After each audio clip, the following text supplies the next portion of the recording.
Welcome to Travel Be Free. In today's video, I'm going to share top 5 tips if you are traveling to Bali, and these are things that aren't always talked about, that I am going to tell you about my experience and what showed up for me and how it affected my travels so it doesn't happen to you. So if you are traveling to Bali or want to go, tune in, get nice and comfortable, let's go.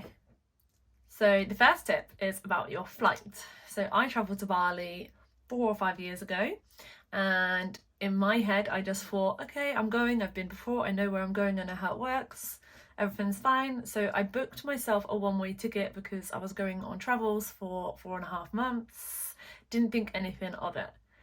So I arrived at the airport and I didn't arrive in too much time either, like I didn't have long to actually get through to the gate. But when I did arrive at the desk, they asked me for my return flight, of which of course I said to them I don't have a return flight.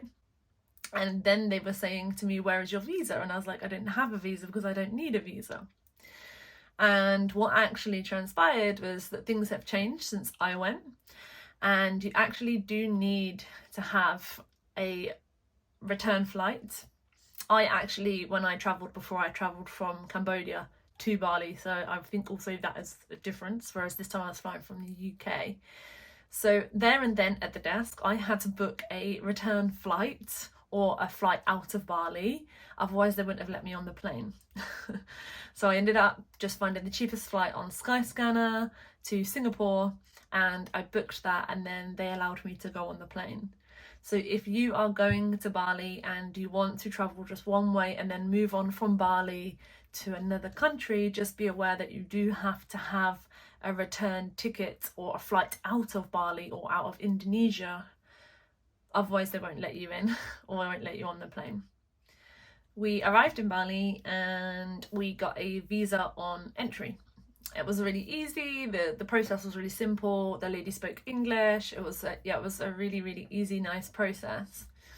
Before we obviously went, I had booked the flights. Now my flight was one way, but his was a return.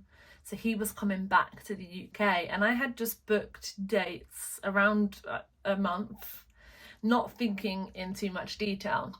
And what actually happened is a few days before we were leaving, I was having a conversation with somebody by the pool, and they were talking about visas, and I was like, oh, maybe I should check mine, because you know, for him also and for me, because we weren't flying out until like the 4th or something like that, and I think we'd landed on the 3rd.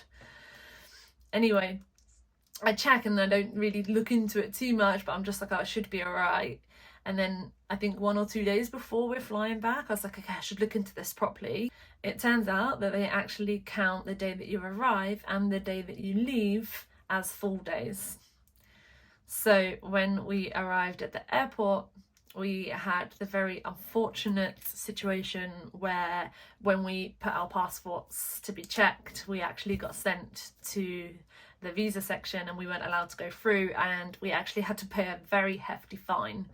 Now, we had spoken to somebody and I had researched, so we was aware of the fine that was coming our way, and we got cash out in the airport because you have to pay in cash. The penalty is 1 million IDR, which is £50, and it's 1 million IDR per day per person. So we actually had a penalty of £200 because it calculated that we had stayed 2 days over. So this really is something to be aware of, and we weren't alone. There are a lot of people that this was happening to, so it is quite a common thing. Now, the guy at that area who checked our passport and fined us, he was very friendly, and he actually did inform us that if you know that you need longer, you can actually do it 7 days before in one of the passport offices, which are everywhere in Bali. Or if you do your visa online, you can actually extend it online, and it is very easy, but again, you must do it 7 days before. So just something to note, extending must be 7 days before. When you do get the extension, you can get it for 30 or 60 days. Of course, you do need to pay for that extension, but that is something to also know. And the entry visa into Bali was £56 for 2 of us. So hopefully that will help you. Please don't make the mistake that we did. The third tip is Bali does not look like Instagram and social media portray. And this is super important for you to know. It is a very hyped up island. There are a lot of things out there that show you the fantastic nest lodges and exclusive hotels, and there's pictures and videos of like these pristine beaches, and this is not the real reality. And I'm not saying that these things don't exist, but the truth of Bali is not this. The average nest posh place to stay ranges from around 300 to over thousands of pounds per night, and the beaches that you go to that are in the main tourist areas really aren't pristine and crystal clear. So a lot of the places that are popular are places like Canggu, Seminyak, and then at the base of the island, that is where you find the nicer beaches. So you have to travel down, but those touristy destinations, they are not like that.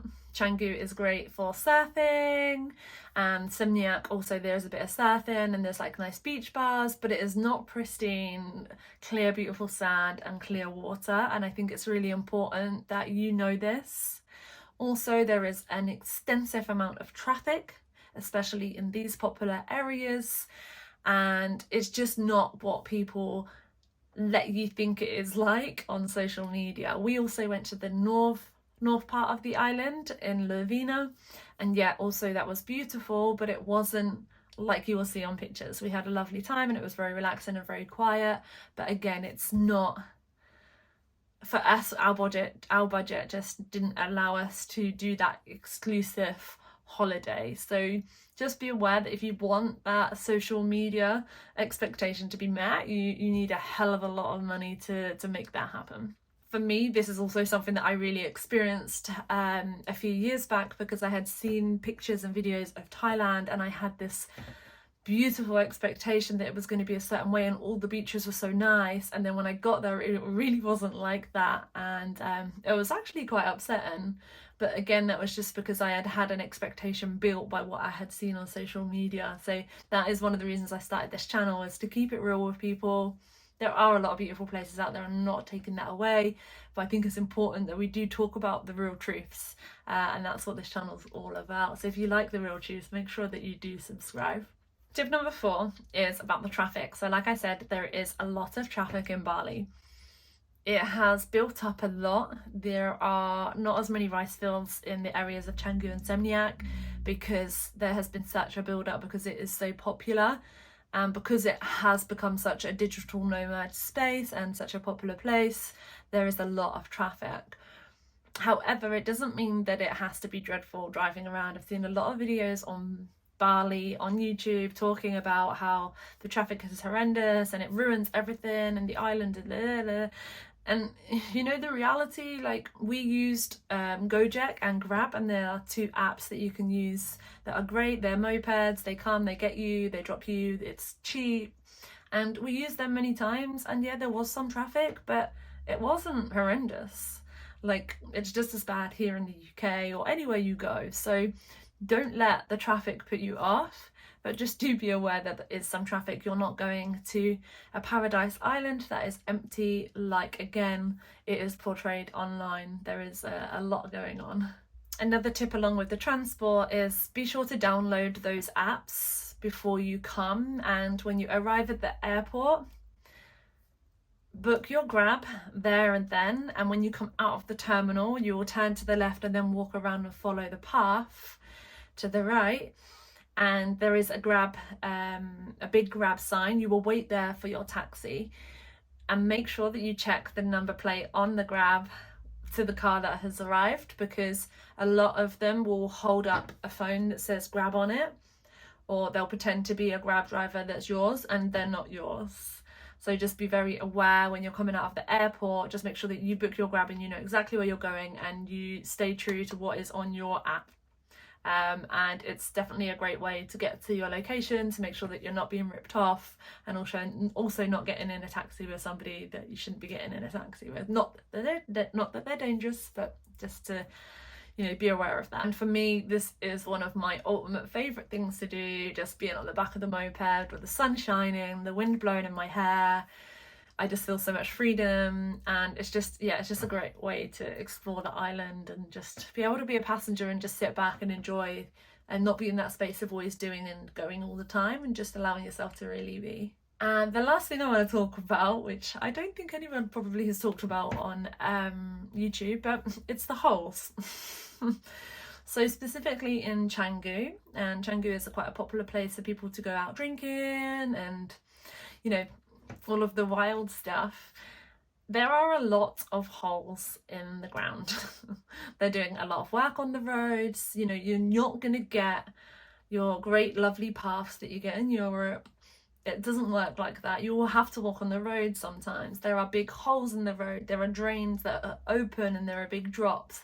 And I'm not saying like they're horrendous, but just be aware that when you are walking around, don't expect the level of paths and the way that the roads are laid out as what you do in your home country if you live in a place like Europe or America or wherever, because it's just not like that. So again, yeah, just something to be aware of, because it is very easy if you're not paying attention, if you're on your phone or you're drunk or you're, I don't know, talking or not looking where you're going, it's very easy to fall down one of these holes and obviously hurt yourself. So they are my top 5 tips. Obviously there's loads of other stuff that I am going to share about Bali and other tips, but these are kind of the 5 that I wanted to share in this video because they're a little bit different, and I wanted to share my personal story as well, just so you can relate to it. So if you have enjoyed this video, please like the video and please subscribe to the channel. It would be lovely to have more subscribers, and I have a lot of content that I want to share because I've been traveling for that whole time, and I have a lot of ideas and stuff that I want to share for you guys, so you don't make the mistakes that I made. You can travel with more ease and you can travel with more confidence. Thank you for joining, and I'll see you in the next video.